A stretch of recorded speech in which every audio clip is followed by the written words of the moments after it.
Hai, Assalamualaikum. Dalam video kali ini, saya nak cerita sedikit tentang salah satu prinsip dalam perakaunan, iaitu prinsip pemadanan, iaitu memadankan hasil dan belanja dengan salah satu item dalam ekuiti pemilik, iaitu untung bersih ataupun rugi bersih. Kenapa tahu? Sebab untung dengan rugi dia takkan berlaku serentak. Kalau untung, untunglah. Kalau rugi, rugilah. Okey, dia hanya akan salah satu saja. Okey. Sekarang ni, ini adalah konsep pemadanan. Sekarang kita tengok pula apa itu formula ekuiti pemilik. Okey, apa itu formula ekuiti pemilik? Ekuiti pemilik ni sama dengan modal tambah untung bersih tolak ambilan tolak rugi bersih. Okey. Maknanya yang ni kalau modal, ekuiti pemilik akan bertambah. Bila ada untung bersih, ekuiti pemilik akan bertambah. Bila ada ambilan, ekuiti pemilik akan berkurang. Bila ada rugi bersih, ekuiti pemilik akan berkurang. Okey. Sekarang ni, kita tengok dulu catatan bergu untuk Kita tengok dulu catatan untuk ekuiti pemilik. Kesan kepada catatan. Ekuiti pemilik, kita tahu sama dengan aset sama dengan liability tambah ekuiti pemilik. Bermakna kalau aset bertambah, EP pun akan bertambah. Bermakna kalau dia masukkan modal, contoh masukkan kenderaan dalam syarikat ni akan bertambah.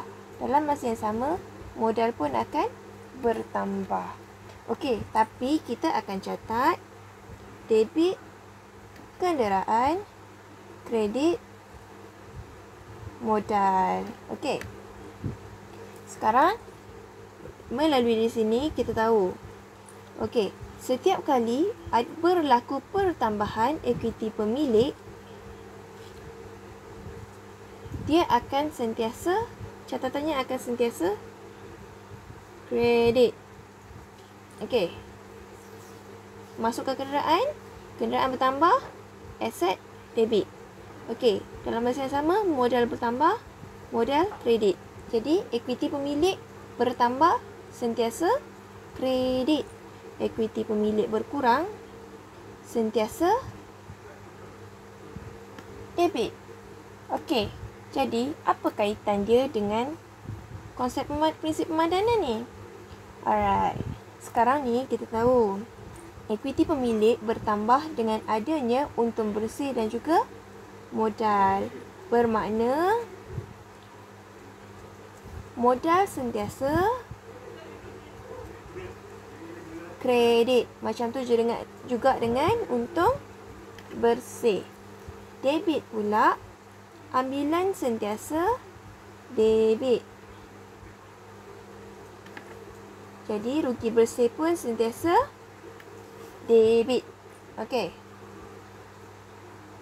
Dia kontra dengan aset. Aset bertambah debit, aset berkurang kredit. EP pula bertambah kredit, berkurang debit. Macam mana kita nak tahu bertambah ke berkurang? Dengan adanya modal, untung bersih, ambilan, rugi bersih. Okey.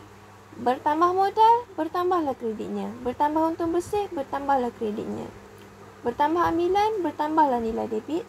Bertambah juga ruginya, bertambah jugalah nilai debit. Okey.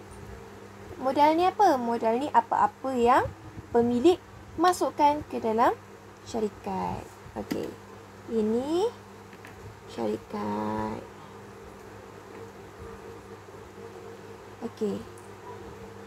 Pemilik masukkan modal. Pemilik keluarkan ambilan. Okey. Lepas tu, sekarang ni kita fokus kepada untung bersih dan juga rugi bersih saja. Sebab saya nak cerita tentang prinsip pemadanan. Yang mana ia memadankan hasil dan belanja dengan untung bersih dan juga rugi bersih. Okey. Hasil adalah apa yang kita dapat kan? Okey, bila hasil, wujudnya hasil, maka makin bertambah hasil, kalau banyak hasilnya, untung bersih akan bertambah. Ataupun rugi bersih akan berkurang. Lepas tu, rugi akan berkurang. Okey, belanja pula dia akan mengurangkan untung bersih ataupun menambah rugi bersih. Tengok. Tadi, sebab sekarang ni saya dah tunjuk dah kenapa dia dipadankan. Okey, sebabnya bila hasil kita dapat banyak, jadi untung kita pun bertambah. Okey, ataupun kalau keadaan kita rugi kita tu makin berkurang lah sebab dah makin banyak dah kita dapat balik. Okey, kalau kita dah banyak belanja tu kita keluarkan duit kita, untung bersih kita berkurang lah. Dan kalau syarikat kita rugi, makin bertambah lah kerugiannya. Okey, sekarang ni untung bersih ni adalah item dalam nilai EP. Untung bersih bila bertambah, dia kredit. Untung bersih, kredit. Ataupun kalau rugi bersih, kalau bertambah, debit. Tapi sekarang ni rugi dia berkurang. Okey, bila berkurang rugi bersih pun masih kredit. Untung bersih pula, kalau berkurang, dia debit. Macam tu juga rugi bersih, kalau bertambah, dia debit. Okey, sebab dia berlawanan lah. Alright, sebab tu, okey, sekarang ni kita tahu dah untung bersih sentiasa, kalau bertambah sentiasa kredit. Kalau berkurang sentiasa debit. Rugi bersih kalau berkurang sentiasa kredit. Kalau bertambah sentiasa debit. Okey, mana datang untung bersih ni? Untung bersih ni datang daripada hasil. Okey, kesimpulannya hasil sentiasa kredit, belanja sentiasa debit. Okey, sekarang saya nak ringkaskan dalam bentuk carta alir. Okey. Hasil bertambah, untung bersih bertambah. Untung bersih bertambah akan menyebabkan EP bertambah. Bila EP bertambah, EP kredit. Okey, bila EP kredit, secara kesimpulannya kita dapat buat bahawa hasil ni adalah sentiasa kredit. Macam tu juga dengan belanja.